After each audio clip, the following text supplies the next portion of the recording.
Hi YouTube, this is Kristen Moonrise. Welcome back to my channel. Today we're going to talk about the partial lunar eclipse in Taurus upcoming on Saturday, October 28th. So there will be some visuals on this video plus the meditation. So definitely stick around for the meditation at the end of the video. So it's just easier for me to just do a voiceover again. And also, this eclipse season has been kicking my butt. I came down with COVID for the first time, so that's why my voice is a little bit weird. And packages were stolen from my doorstep, so there's just been a lot of crazy activity going on this eclipse season for me. That's very much like eclipse season, so let me know if you guys have been experiencing some other weird things. But hopefully it's been much better for you than it has been for me. So anyway, let's just get into the video.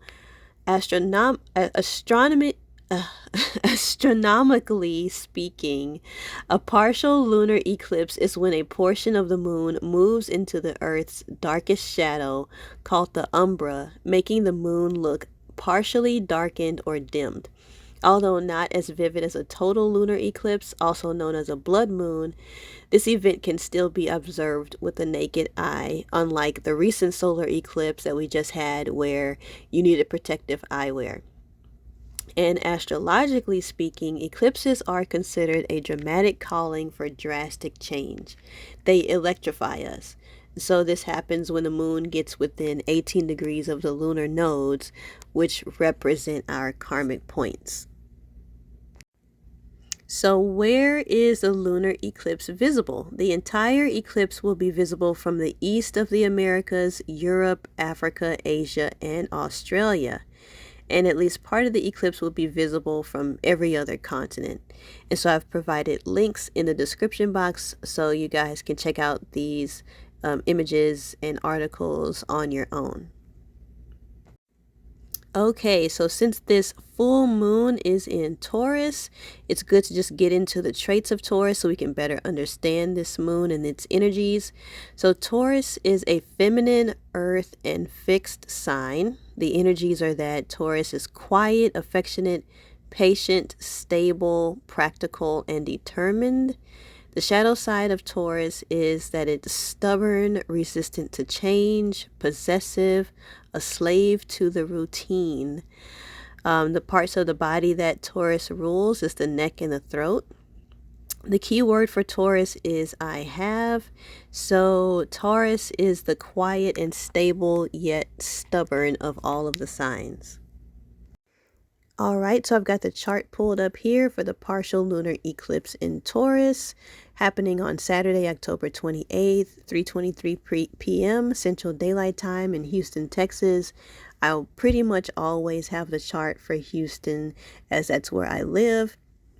So as we know, every full moon is when it is in direct opposition with the sun. So we've got the sun here at 5 degrees, 9 minutes of Scorpio, and right across we've got the full moon in Taurus at 5 degrees and 8 minutes, so roughly just about the same.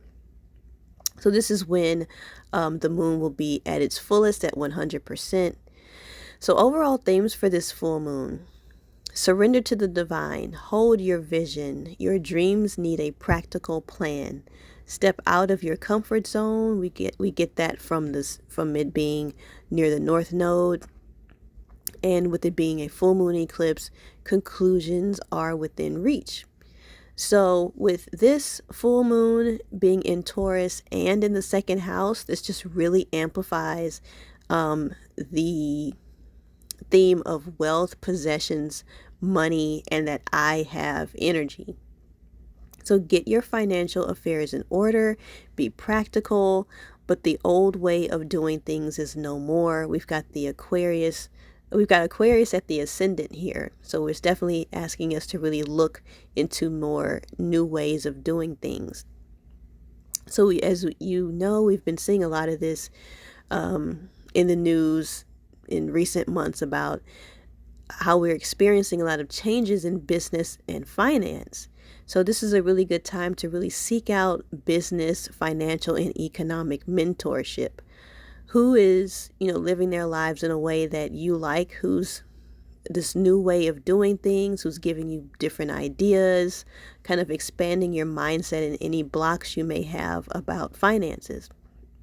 So don't wait around for those old dusty jobs to give you the recognition that you deserve. Keep up with reality, the reality of change, and definitely where it's going, not where they want you to be stuck. This is a great time to be less reactive and more proactive about your financial health. Create your own opportunities and wealth. So we get that from with the midheaven, our Sagittarius at the midheaven. So this is a lot of quest energy, exploratory energy. So definitely explore other opportunities for yourself and kind of diversify your portfolio. So this is a time to really embody the old and the new. And so we see here in the first house, both Saturn and Neptune are in the first house, which is the house of the self.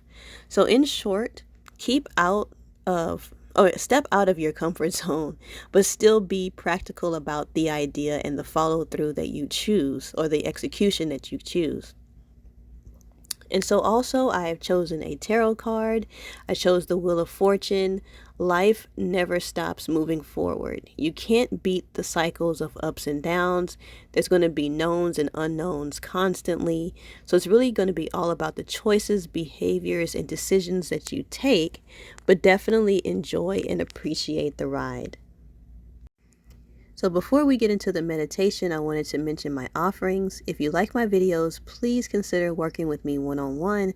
I offer life coaching on mindset, confidence, and spirituality. I help you identify and overcome your blocks and step into the new version of yourself. And I also offer astrology natal chart consultations for deeper self-discovery. And all of this can be booked via my website linked in the description box below. Please like, share, comment, and subscribe. And now we'll get to the meditation. So in this meditation, we'll use the energies of ancient Egyptian god Geb, god of earth, to help us call in more self-assurance with achieving our new financial and business goals. Geb is masculine here, representing structure, stability, and security. So we'll ask Geb to help us embody these energies, as well as remove all forms of laziness, resistance, and stubbornness. So in this meditation, I've got 2 journaling questions that you can ponder upon. They'll also be listed in the description box below. So the first one is, what steps can I take to improve my financial literacy? And the second question is, how can I use my natural skill set to create my own financial opportunities?